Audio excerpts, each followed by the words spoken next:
Alright, so I might need a sewer tomorrow, because that's things that you say when you run a lot of D&D games. I might not. I don't know. I guess you can never have too many sewers.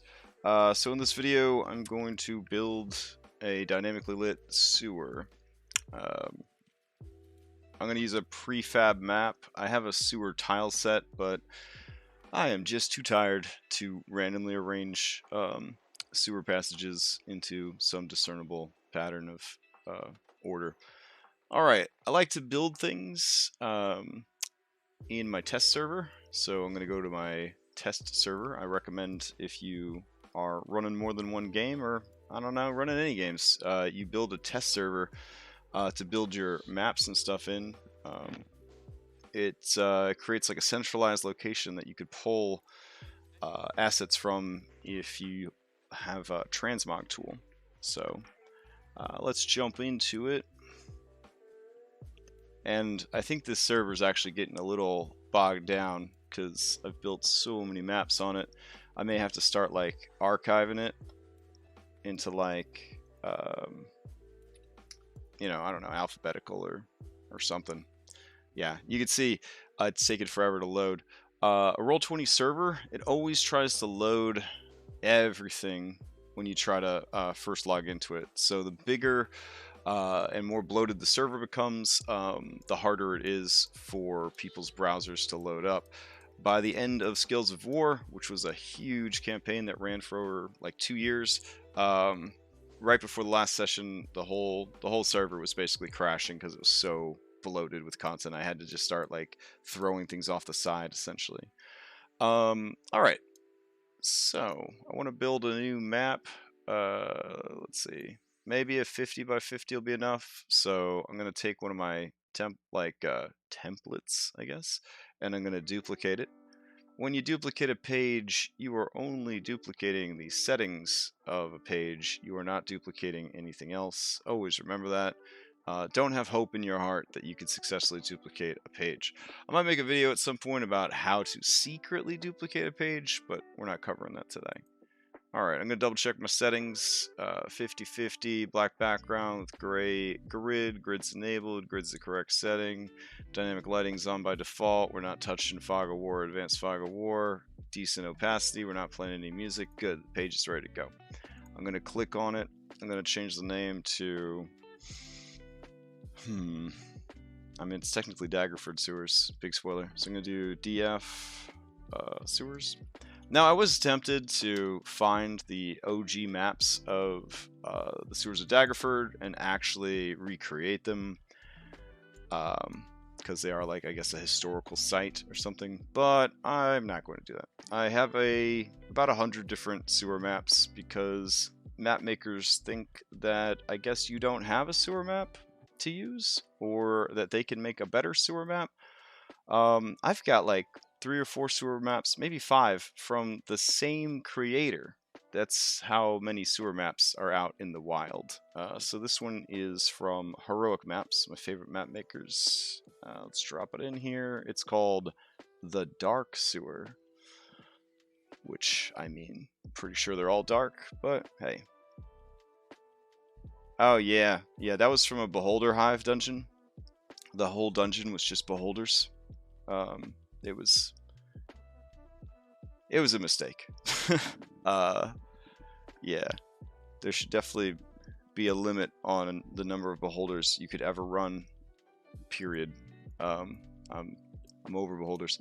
Alright, so this guy comes in. I don't remember what the measurements are for it, so we're going to have to do some guesswork. Heroic Map, they are consummate professionals, so they almost always work in increments of 10s and 5s.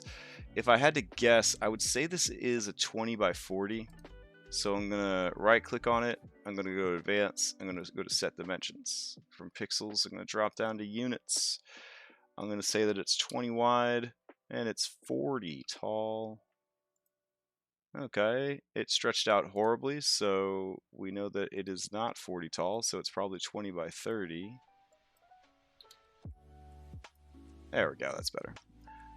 So that gives us lots of margins to work with, and margins are the best. Alright, I'm going to put it somewhere in the middle so I have lots of margins around it to hide content and all that jazz. I'm going to right click on it and I'm going to move it to the map layer. I'm going to zoom in and you can see, there we go, perfectly fits the grid. Good stuff. Let's just jump into putting some dynamic lighting on it. Top left, going down, switching to the dynamic lighting layer with the second option. Going down to the third option, switching to draw shape, switching my color to pink. When you're working with dynamic lighting, you always want to use really bright colors so that you never mistake what layer you're on. I'm going to hold down shift to snap to grid, and I'm going to draw a bounding box around the entire dungeon. That was easy. Now, again, if I had to do this in a hurry, I obviously don't have enough time to make you know, a dynamically lit map in like 5 minutes. If the party's like, down in the sewers, it's like, great. If I didn't have a map already that I could grab from Transmog, which I do, I already have sewer maps I could grab, I could throw this map down and then just use Fog of War instead. And it's a little bit more work. It's a lot more work, but Fog of War, basically, they wouldn't be able to see except for areas that I drag and reveal. So don't ever think that the necessity of dynamic lighting is going to slow down your game. You don't have to use dynamic lighting. Fog of War is there as sort of a backup plan. Alright, before we start drawing the walls, let's take a look at it, because sewers have a lot of secret passages and stuff. So let's see. We've got a little grate here they could go down into. So that's a thing. I think I just undid my bounding box. Awesome. Let me switch back to select tool. So we got another sewer grate here. Might be kind of cool to have like a pipe system that connects these guys together. So that could be fun. We could draw that on the GM's layer. So I'm going to do that before I forget. I'm going to go to the GM's layer. I'm going to go to my handy dandy marker tool and I'm going to just circle these so I don't forget about them. There we go. Because we could use, you know, we could let monsters like oozes and stuff use them to like shortcut around the dungeon. That might be kind of cool. Okay, looks like there's only 4. This isn't supposed to be like a major part of the game. It's basically a pre-dungeon to a dungeon. So, you know, we just want it to be like, you guys had an appetizer that was sewer flavored. That's basically what this map is for. There are much bigger sewer maps, and of course if you use a tile set you can make a ginormous one. Yeah, so let's go back to the map, take a look. What else do we got here? There's obviously some interplay here, so we want to make sure that you can travel between that location. Looks like there's some interplay here. So all this is being done on the GM's layer, so the players won't see. Looks like this connects. So I want to keep that in mind. This is actually going to be a pretty complicated one for dynamic lighting. There we go. This is connected. Okay, ladders to go up and down and all that jazz. Alright. Cool. Lots of ladders. Lots of ladders.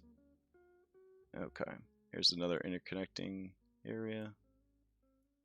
Sweet. Alright. Let's see. Oh, here's another interconnecting area. So yeah, if they're willing to get like diseases and stuff, they could like get right down in that water, because I don't know, sewers in D&D, you get in the water, you just get diseased. That's just the rules. Let's see. There we go. Yep. And alright, I think that's all the different interconnecting areas. We could make up more if we wanted to. We could say that this waterway kind of connects to that, or even like to that. You know, you just make up whatever you want. But having notes like this in advance is kind of cool. This area could connect. Alright. So we also need to figure out where they're going to come up, or where they're going to come down, and then also where they are going to try to get to, because it's like a maze, right? Like they're going to enter and they're going to leave from a location. So creating the illusion of choice for players is very important. I know that sounds super bad and evil, but we are professional bad guys, so you might have to own that a little bit. So basically, if the players are clever and they come in through the river, they'll come in here. If the players are clever and they come in through a cistern located in the city, they'll come in right here. It doesn't matter what cistern they come in, it'll always come in here. It doesn't matter which tunnel from the river they take, it'll always come in here. We'll pretend that there was a lot of other options, but that's it. Just those two. And look, they're almost in the exact same spot. So, cool. That is the illusion of choice. So that puts them in the bottom left. That means that they're going to experience at least a decent chunk of dungeon.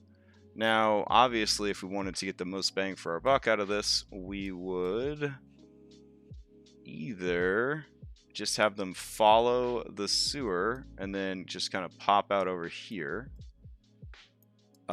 Or we would really make them work for it and make a secret door entrance over here. Yeah, that's what we should probably do. Okay. So the rest of these just lead up to different areas of the city. So these other ladders, they're just going to lead up to other parts of the city. Basically, yeah. Because that's how sewers work. It's an unavoidable fact. I mean, if you make a sewer that doesn't have a bunch of access spots, you're kind of like, I don't know, not making a very realistic sewer, I guess. I mean, it's D&D. Does it really have to be realistic? So what does this mean? If they keep going back up to the city, I guess I'll have to keep switching them back to the city map. I mean, that's kind of cool. If they're coming up to the city and there's going to be a fight in the streets, then I'm going to need a city map that's on the streets that also has, I guess, sewer access, which I have, so that should be fine. But I really want them to, I think, go all the way over to here would be good. And over here, there's going to be a secret staircase. So we're going to go to our art assets, and we're going to type in stairs. There we go. And those stairs look like they go down. We actually want some stairs that go up. There we go. These are some good ones.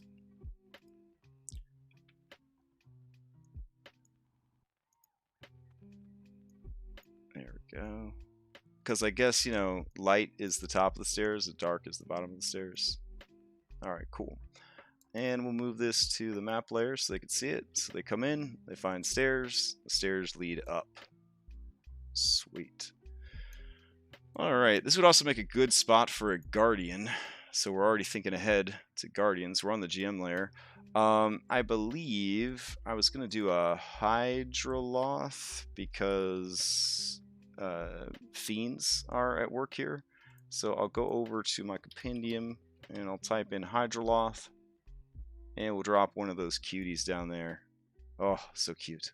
Look at how cute that thing is. Oh my goodness. If you don't know, a Hydroloth is a type of Yugoloth, and a Yugoloth is a neutral evil mercenary fiend that basically works for the highest bidder. They like to deal in souls, but they know that you can use other currency to get souls. They are also water-friendly creatures because they like to live in the river Styx, which is a thing in Dungeons & Dragons. So this guy is just going to hang out in his bathtub, and that's his job, is to sort of guard this here entrance. Cool. Alright, so he's kind of a tough monster. What else could be living down here? I don't know. If we see something else, we'll put it down. For now, let's go back to dynamically lighting, now that we've sort of explored it.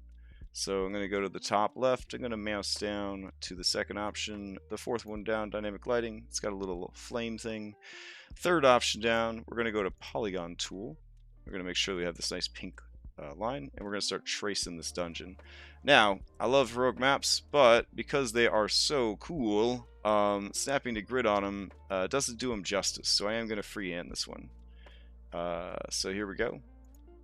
I'm just going to start tracing it. I'm going to stay away from the very edge so that my players can see that there is actually a wall drawn there, because from experience I have found that they get a little nervous when they can't see the actual drawing of the wall. I don't know why that is, but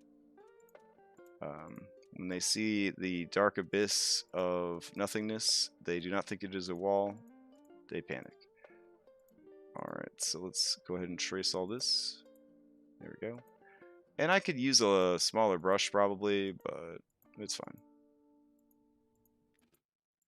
And yeah, this is kind of a doozy as far as dynamic lighting goes, which more than likely means neither of my groups is going to try to enter using the sewers, so this map will sit neglected and unused for quite some time. Such is life.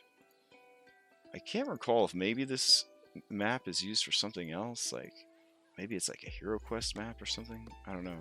It'd be cool if it was, because then I could reuse it. Let's see. But eventually, it will see play. Alright, let's see. There we go. We'll get more of the wall in there. There we go. Like, that pool obviously needs to have something big and nasty in it, because when you see a pool like that, you immediately have expectations that something nasty is going to be in it. And I don't want anyone to feel disappointed when they mess with the pool and there's nothing nasty in it. Nothing sadder than disappointed players who did not get to be tentacle grappled by a hideous sewer beast. So we'll make sure that we get a hideous sewer beast in there. And there is an iconic sewer beast in Dungeons & Dragons. It is the Ogolith. I can't pronounce it correctly. But I don't think there's a published adventure in existence that doesn't have you go into a sewer and somehow run into an Ogolith or whatever. I think they had them in Final Fantasy X. They called them Ochus or something like that, which is a much easier thing to say. But they're basically just like a big blob of teeth and tentacles. They are an aberration.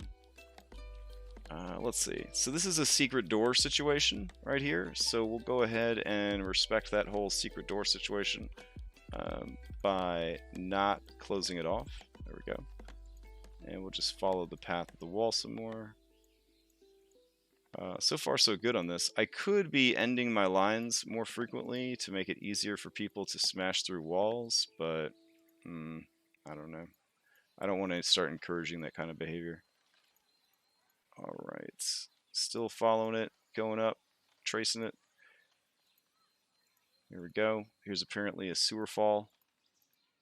Oh, you can see right here, I was not paying attention, and I created a situation here where they can't see between these spots.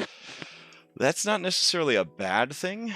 What that means is they would not be able to see while they are traversing this particular secret path. And what I could do is, when I start doing doors, I could go through and create like a passageway area that if they did go in there, I could move their miniature in there as they transition from one side to the other. So not the end of the world. I don't need to just, you know, try and undo everything that I've done so far, but something worth noting. All right, I'm going to keep going. Here's another one. Here's my opportunity to not forget to do it this time. So I'm going to go up like this, loop around. There we go. All right, and I don't have to trace like the full outline here. I could come back with the shape tool if I wanted to and add some like just square shapes to add like the little knobs and stuff that give the dungeon a bit more of like an organic vibe. Like it's not just a video game map or, you know, an old school board game map. Like it actually has a lot more going on here. But I'm zoomed in close enough that I could manage it without doing it. Don't forget that one. Cool. Coming up here. There's the staircase that they're trying to get to. And again, this isn't perfect, and it doesn't have to be perfect. It has to be functional. As a DM, you've got a lot of stuff to do.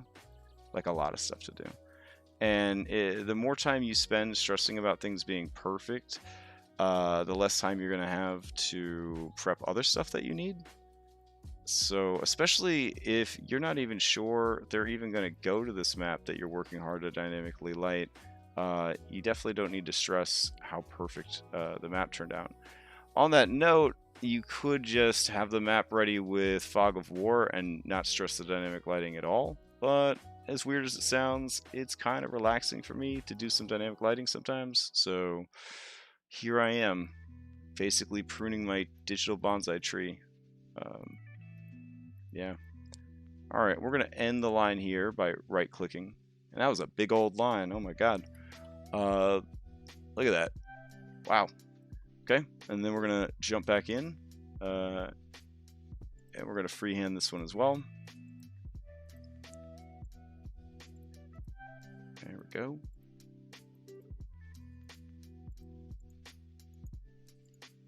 Oh, our Discord voice chat is welcome, or some more? Yeah, sure. Yeah, totally jump in. Oh. Yeah. Hello? Hey. Hello? I just thought I'd... Wait, you can hear me, right? I can hear you. Oh, good. Okay. I'm... Hey, what's up? Sure about technology. I'm great, thanks. Just thought I'd be respectful and ask us, because I don't know how things are done around here. Oh, yeah.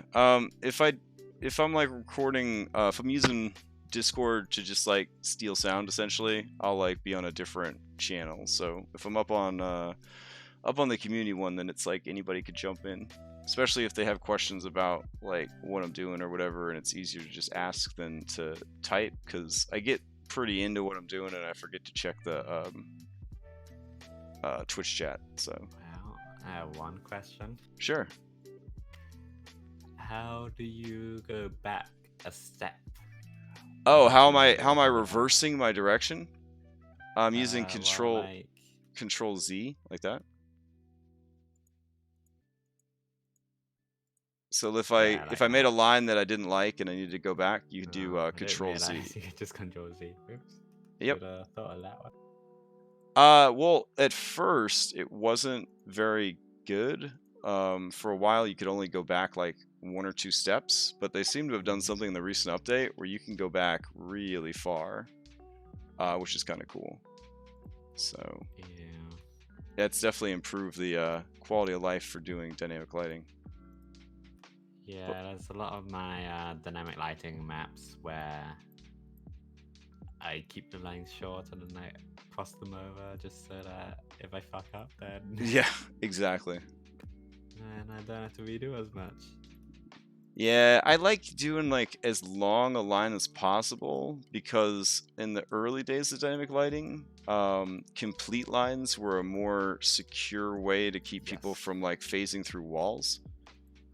Nowadays it's much nowadays it's much better, but if you can do a complete line, it's gonna be it's just gonna be a better dynamically lit experience, I think, if you can do a nice I get big quite paranoid about the lines being secure when I do cut things short. Like I make them be multiple lines overlapping the cuts, so just in case. Yeah, I've started to trust it a bit more as the tool gets better with like updates or whatever. Especially if you're using snap to grid. Like if you're snapping to grid, it's pretty good about not letting them see through the corner gaps and stuff like that, like it used to. I don't know. I like giving a good chunk of wall, like perhaps even more than you're doing here. Just like I'm fine with them perhaps seeing around the corner that maybe they shouldn't be able to. But... Yeah. Let's see. Like you said, they do panic if they see a wall that isn't a wall, then they think it's some sort of trick. Yep. And I do like how if they are paying attention to the map, they could kind of detect a secret door in that way, which it's kind of meta, but it's also kind of fun at the same time. Yeah. And like here by this door, I want to get like the shape, but I didn't want to try to mess with the freehand tool, so I just switch over to the shape tool and just drop a square on there, and then it's good to go. Yeah, I don't trust shapes with dynamic lighting. Really? What I found is like the circle one will work outside of it, but not inside of it. Like I had a room that was a perfect circle that they had to teleport into. So I was like, perfect, I'll use the circle tool. And the circle tool does not dynamically light from the inside, only from the outside, which is kind of weird. Like it completely flipped out when I put the players inside of it. Does that mean does that mean they could like see through parts of it or all of it? It just meant that it didn't look like a circle when they were inside of it. It just looked like a weird like parallelogram. It was really bizarre lighting issues popped up. I briefly had the idea of maybe this could finally be our one-way dynamic lighting that we've dreamt for. Yeah.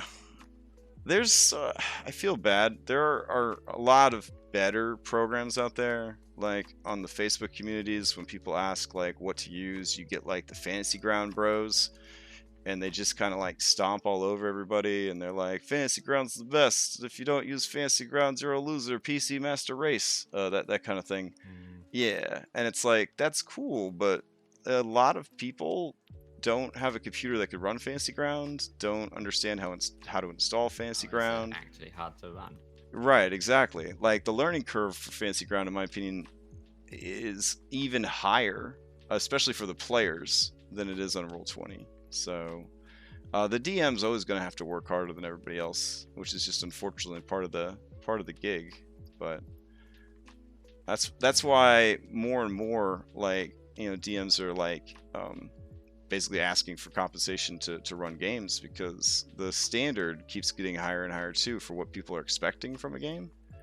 And especially when you're dealing with these expensive online tools and apps and everything, like I feel like it's the responsibility of any group, even a group of friends and family, to like all chip in. But I feel like too often like the DM is stuck with the burden of that, especially in like home games. So yeah, I don't really get playing. I sometimes get like, oh, here, have like a game on Steam, and that's very touching. But I haven't actually had people like, hey, let me chip in for the module. That would be nice. Yeah, it would be super nice.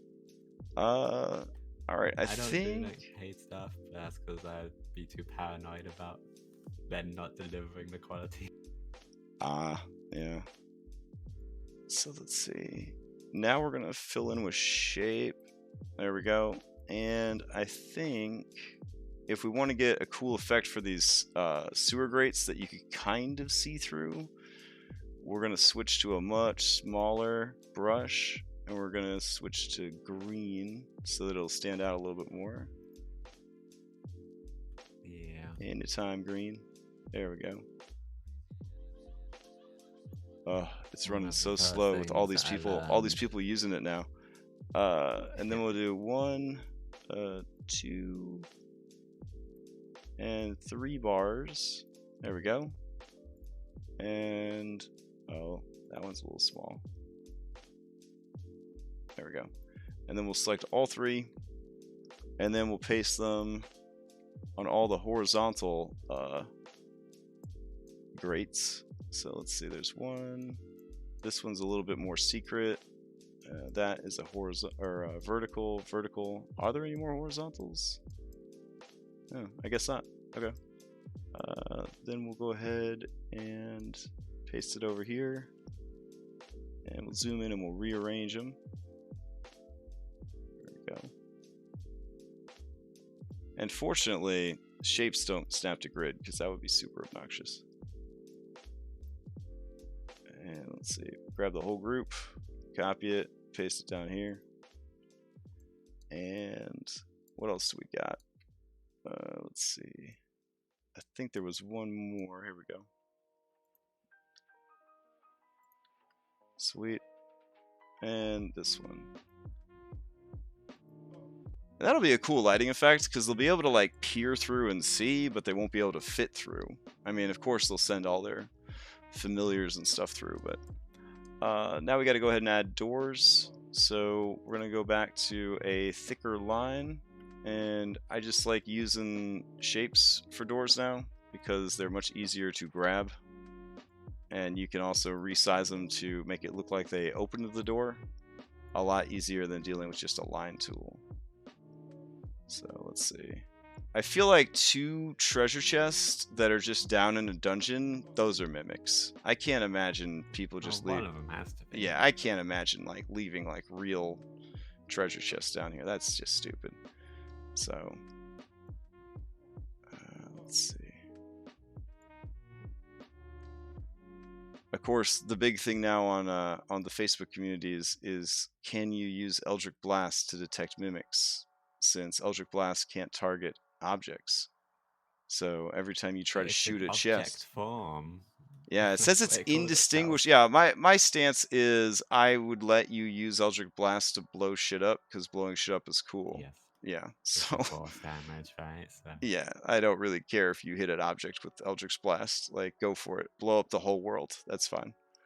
All right, I think we are dynamically lit now, which is cool. So we can leave. Yeah, double check, double check. Excellent. All right, so we can leave that behind, and we'll go back to our GM layer. And on the GM layer, now that we have this green marker selected, we're going to go to the fattest marker, and we're just going to draw like a subway map of how these different pipes connect. So this one, oops, we're going to switch to marker. There we go. This one will connect to this one, and this one will connect to this one. And where was the other one at? Oh, there's one up here, okay. And this one will connect to this one. We'll just make it go like that. There we go. Oh, you know what? And then this one will connect to this guy. Oh yeah, that'd be funny. So then they could end up in that Guardian's bathtub or something. That'd be kind of cool. And this one could connect to this one. There we go. And that's all in the GM's layer. So we'll just have these interconnecting pipes. Doubtful that they would do anything with them, but you know, still kind of a cool idea to have just in case.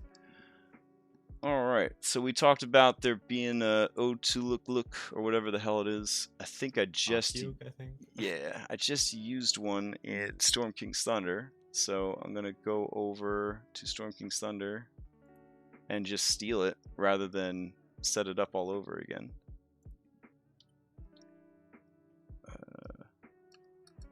They're just delightfully weird with their eyes on a tentacle, because why not? Yeah, they have eyes similar to an aboleth, which is kind of neat. Kind of keeps Oh, yeah, 3 eyes. keeps the theme going with the. Didn't think of that. But I'm hopefully not doing any more aboleths anytime soon. I thought I had swapped out the art for this. Did you do one recently? Oh yeah, I'd done 2 aboleths in like the last, I think, 6 weeks. So one for my Saltmarsh Sun, and then one for Storm King's Thunder. Did I even spell it right, or did I call it like sewer monster or something? Oh, I did. Okay, so we'll do this in the off to the side so we could show them what they look like. This is super cool token art for this one. I think that's the 4th edition art for it. There we go. And I guess I didn't have it set up, so I'll set it up real quick. Do you just store art on the side of the picture so you can just drag it in, or? For what? Well, you have the audio picture on the side of a map now. Oh, yeah. It's easier than having a bunch of handouts, right? Because, like, you could say, you know, as you're describing the creature, you could hit Shift-Z and throw it up on the screen. Oh, yeah. Yeah, and then when you're done with it, you're done with it. Because they're not going to want to look back and be like, remember that sewer monster? Man, I'm glad I have a handout of it that I could look at anytime I want. Yeah. Like, their journal gets junked up enough with all the stuff that ends up in there. Alright, so we've got this cutie set up. We'll hide it on the GM's layer. Dunskies. I could, like, help myself out a little bit and double check its passive stealth. Let's see. It has no passive stealth. Okay, so it would be pretty easy for the players to detect it. I guess if it's fully concealed. It's particularly stealthy. Yeah. I guess I could say it's got a passive of, say, 16. So on the DM's layer, I could write like 16. Just so that, you know, when they're going through the dungeon, I could be like, oh, up ahead, you hear something splooshing around in the water or something like that.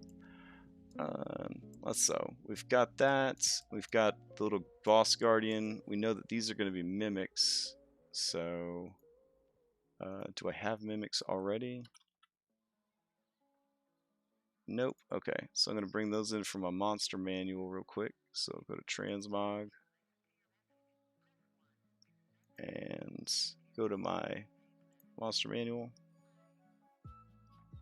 And even though it doesn't have a built-in search tool, you can, if it ever loads. Oh, it's trying so hard. It's trying its best. But I guess a Saturday night when the whole world is trying to use Roll20. Maybe I won't be transmogging it over tonight. Okay, I guess I'll go to Compendium, and I'll just look for a Mimic there. Alright, cool. So, sorry, Transmog. I'll have to do it myself this time. Alright, so we got a Mimic. I'm going to just say this is like 2 Mimics. Let's just go crazy. Let's just have it be a Mimic nest. So, it'll be both treasure chest. Let's throw some other stuff in there that could also be a Mimic. Like a pile of bones. That's also a Mimic. That'd be kind of cool. And awkward. Where you at, pile of bones? There you go. Sweet. And leave like a 10-foot pole on the floor or against the wall or something, so they pick up the pole to poke the chest. oh, let's make the 10-foot pole a Mimic. Exactly. Yeah. All right. So let's say pole. I'm sure there's an art asset for it. Nope. Nope. Yep. Oh, there it is. Oh, it's not alphaed correctly, though. Are any of them alphaed correctly? Nope. Yikes.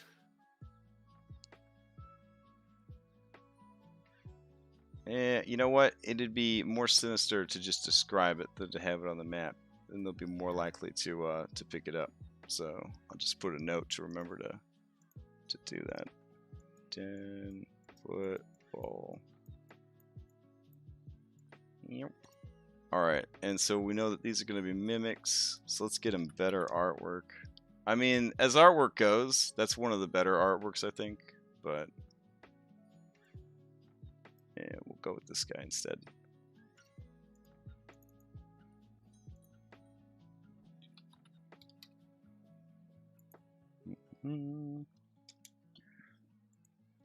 Yeah, mimics in 5e are so bad, though.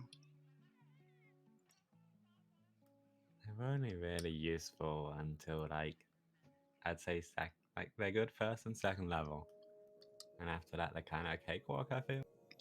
Yeah, for sure. I mean, there's like a better mimic in one of the Kobold press books called like a Dune mimic, but an easy fix for the mimic is you make sure that its adhesive ability, you just remove this thing here that says object form only.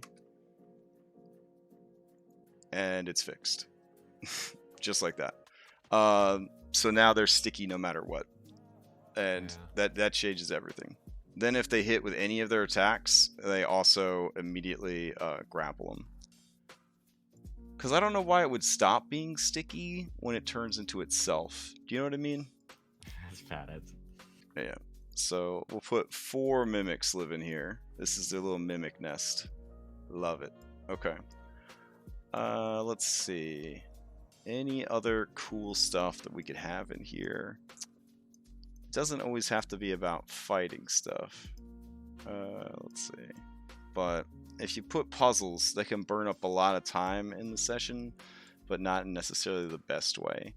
Plus, a lot of that stuff is easier just to add organically. Like, a rogue will be like, hey, I want to use the Thieves' Cant and investigate and see if any thieves have left Thieves' Cant to tell me which way to go. And it's like, cool. They totally have. But, you know, I didn't actually plan on that. So then you just say, yeah, there's arrows that point here, and it warns you about such and such and all that jazz. Let's see. I feel like maybe some oozes. I know that's like super overplayed in the sewer, but I kind of feel like it's overplayed for a reason. So let's see what we've got for oozes. No gray ooze. Corrupting ooze. That's a little hardcore, but maybe. They are like level 7. Let's see. Marsh gas. And stink of the sewer. Yeah, that sounds about right. Corrupting touch, strong swimmer, slam attack. Yeah, I like it. I don't know why it doesn't have the normal ooze ability to squeeze through walls and stuff, or gaps. That's a little weird. Yeah, it should have amorphous, so we'll go ahead and add that manually. But yeah, that sounds good. So we'll put one of these things down here, because gelatinous cube at their level, it just really wouldn't work. So There's in one of the published adventures, there's a gargantuan one, which is quite fun. But obviously, that wouldn't fit here. yeah, in a charity game I ran last year, a Sararak had built in the Caves of Chaos a invisible improved gelatinous cube factory. So the party just fought like, I don't know, 30 invisible gelatinous cubes. That was pretty cool. I feel like invisible gelatinous cubes a bit redundant though. Well, they're technically not all the way invisible, so he made them like permanently invisible. If they move, you can see them. But Yeah. But it was really neat because they would throw objects into the cube so that they could keep track of the cube and all that jazz. Oh, yeah. So let's see. We'll go ahead and use... Yeah, here we go. This is a much cooler slime. So we'll use this one instead.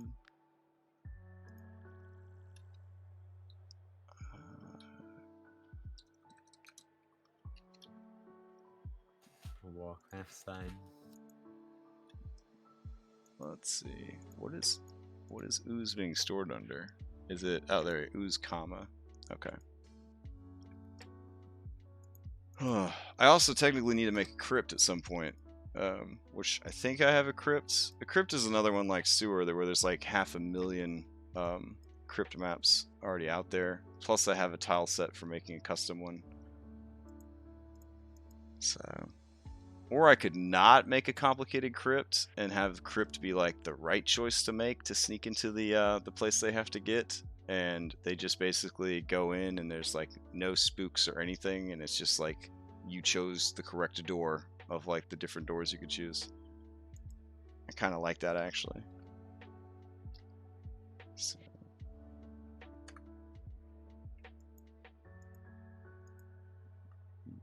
There needs to be an ooze that has a really amazing armor class, like an iron ooze or something, because oozes have such a bad armor class, which I understand is a staple of the creature, but it would be kind of cool if they didn't have it. There we go. So we'll have this ooze right here, and he can kind of get around using the pipes and also the waterways. Yeah. Oh, and that reminds me, there was a secret passage here. I guess I could go back to dynamic lighting, and I could just add just a little bit of a secret passage there. And if it hangs over just a little bit and hints that there's a way through, that's cool too. But they could kind of swim underneath the wall, basically, to get to the other side. Alright, nice. And then... I want to say that's probably all we need, because they might end up with 1, 2, 3, 4 different encounters in the sewers if they hit everything. As it is, the only way to get through would be to bust through this grate, or basically go up and then come back down. So I got to figure out what they would find if they went up and then came back down. Because I really do want them to go over there. Let's see. Ooh, it might be cool if they went up and they ended up in like a jail or something, and then they had to go back down. Always good to know of a secret way into a jail. Yeah, true. How else will you start an Elder Scrolls game? Let's see. Do I have any jail maps? Let's see. Prison map. Okay, maybe it's labeled prison. Alright, let's see. Paizo is a prison map. It's a little more advanced than I needed. That's way bigger than I needed.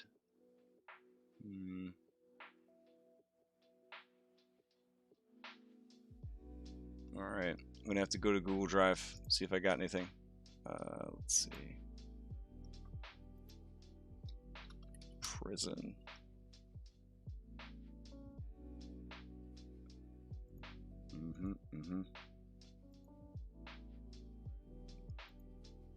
Now, these are all the same ones. Let's see.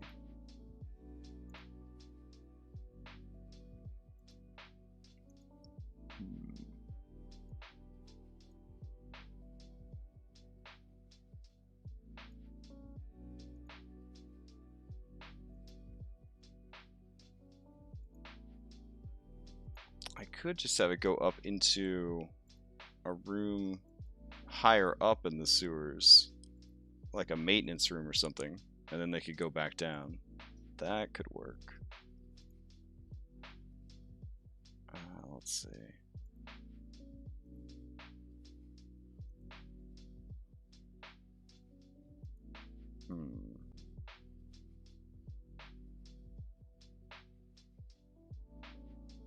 Okay. This one looks pretty good. And it's got a sewer grate there built into the map. Okay. But it doesn't. Man, this is creating more paths than I really wanted to for the adventure.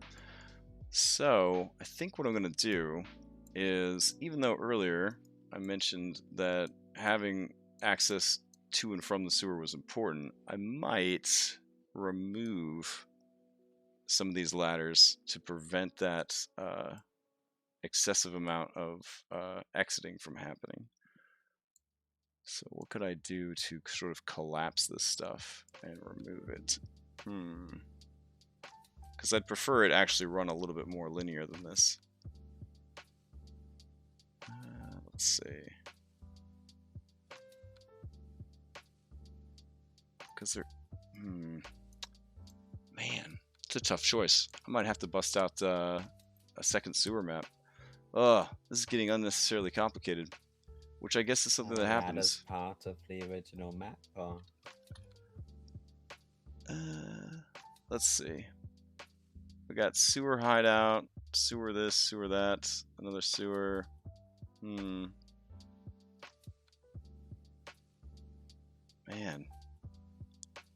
I just don't know what to make these ladders go up to besides a street, and then they'd have to go back down again, which, why didn't they just go down the right ladder in the first place?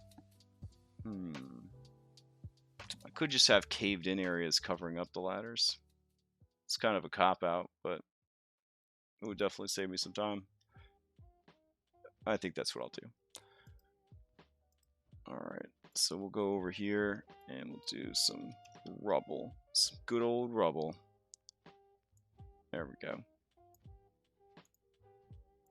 And we'll just cover up the ladder like it ain't there. Done. It's the ultimate eraser. Alright. So no ladder, no ladder. We should probably add some caved in areas somewhere else. Make it look like they're kind of neglected a little bit, so that it doesn't look like we're just arbitrarily covering up ladders that we don't want to deal with. Let's see.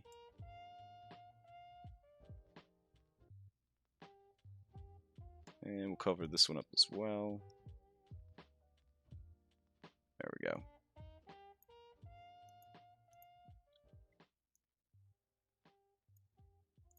Sweet. Now they have to go the way we want them to go. Now there is technically this situation where they could follow the sewers elsewhere. We'll just say that that basically takes them towards the town, and they're trying to get towards the mansion. So this is where they want to go. Yeah, sweet. Rather than bust out a bunch of extra maps and overly complicate the pre-dungeon, we just hid all the ladders that we didn't want to have to deal with. Nice. Let's see. We still have this ladder right here, though. I guess we'll cover that one up, too. Sweet. Done. Alright, and there we go. We got a dungeon. We've got an ooze that can hunt them wherever they go. We've got a guardian that's going to be listening for them as they come near the stairs. They're going to have to overcome this barrier right here to get to the other side because there's no other way to get through. So they're going to have to find a way to pass through the wall. We'll just hide clues somewhere that hint that that is the direction they need to go. We got a mimic nest. We got a classic sewer monster. Yep, I'd say this dungeon is good to go. Alright, so now it's ready to be imported into either the games. Hopefully Transmog will be working when I need it. Probably be in my best interest to go and transfer it over now rather than later. But I guess I could do that off stream. So yeah, so that was dynamically lighting a pretty complicated sewer map, even though it was very small. It posed a lot of interesting challenges, but you know, in the end, it runs in a pretty linear fashion, forces the players to do some uncomfortable stuff and think their way through some areas. Oh, we forgot one ladder. There we go. Goodbye ladders. All right, there we go. Now I think we're good. Oh wait, we could probably just mess with this map forever, but there we go. All right, now we're done. No more. I'm gonna close it. All right, well, thanks for hanging out. I don't know if I'm gonna do another dungeon tonight or assume that I have enough and just kind of go from there. But all right, I guess I'll catch you with everybody next time. Yeah. See ya.